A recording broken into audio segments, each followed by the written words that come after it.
afternoon. Thank you for your kind and generous introduction. I'd first like to say that I'm truly honored to be here today. Unlike the other distinguished guests who spoke before me and who sit beside me, I have done nothing extraordinary to deserve a voice on this platform. And I'm truly humbled to be in their presence. I'm not an expert in international human rights or even Chinese human rights. I am but a 21-year-old college student, born and raised in the comfort of Canada. But while I have never experienced imprisonment, torture, or been ill-treated, what I can do is tell you a story of how the fists of a government that crushed down on peaceful protesters at Tiananmen Square in 1989 and all calls for political reform since can reach across the Pacific and touch the lives of people like me. Let me start by telling you a little about my father, Wang.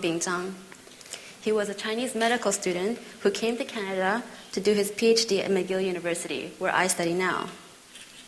There he became familiar with the freedoms and liberties of democratic society. So just as he was about to graduate in 1982, he decided to give up a career in medicine to devote himself completely to Chinese pro-democracy activism.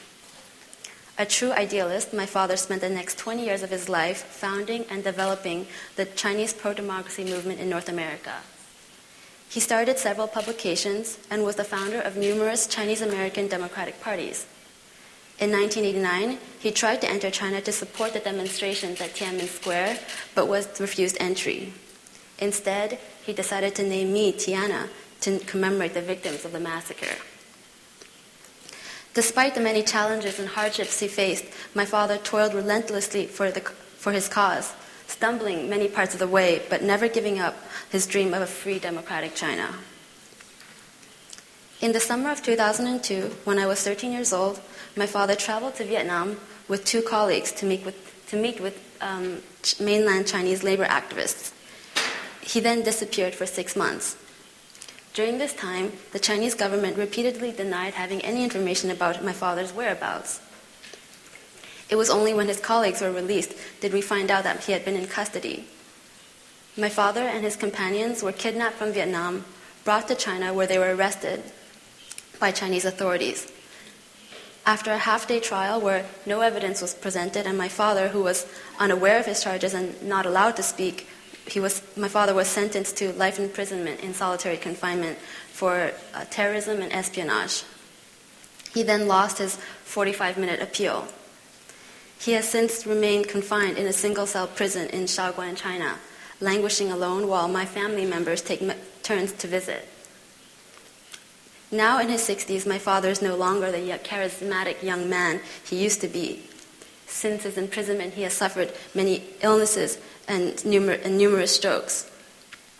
With nobody to comfort him in his anguish and anxiety, you can only imagine the toll his confinement has taken on his psychological health.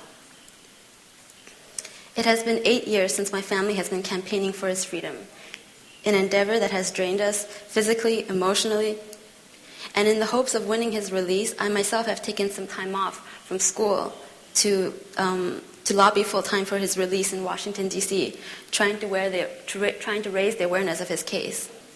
But despite everything we have done, the international support we have received, the resolutions passed, and the letters signed, my father remains in prison. And we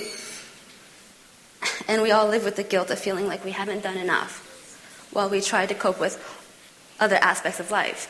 Deaths and births, illnesses and marriages are all happening half a world away from my father, who in the meantime can do nothing but helplessly wait for the day he can be with his family. His aging mother, his recently widowed sister, and his new granddaughter. So the repercussions of human rights abuse in China are far-reaching and severe and extremely painful.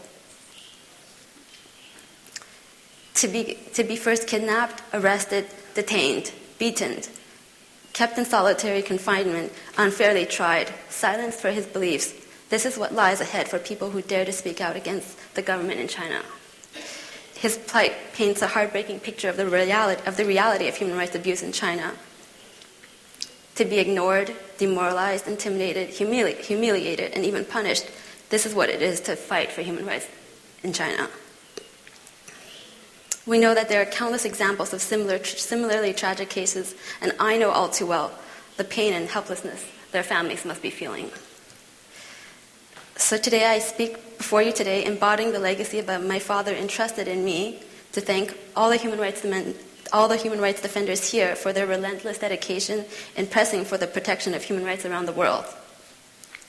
And I urge you to continue your fight by sending a message to your leaders and encouraging members of your community to uphold the principles of freedom and human rights by pressuring the Chinese government to release these prisoners. And finally, I ask you to learn more about these prisoners, their cause, their plight, and their struggle for freedom, and to keep telling the human stories of human rights abuse, the ones that we've heard today, to whoever is willing to listen. With your help, I can hope that, with your help and concern, your help and concern helps safeguard the lives of people like my father. Without it, I know their suffering would be many times worse. With your help, I can hope for the day that my father will return home.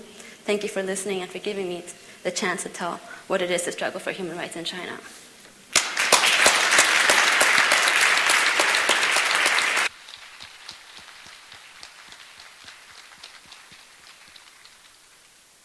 Thank you, Tiana, for sharing your story. My first question is directed to Yang John Lee. After your friend was awarded the Nobel Peace Prize last year, how has that affected the struggle for human rights and democracy in China? Yep. Okay. I don't need a microphone. I just keep forgetting that. Of course, the word of Nobel Peace Prize to Xiaobo is a great inspiration to many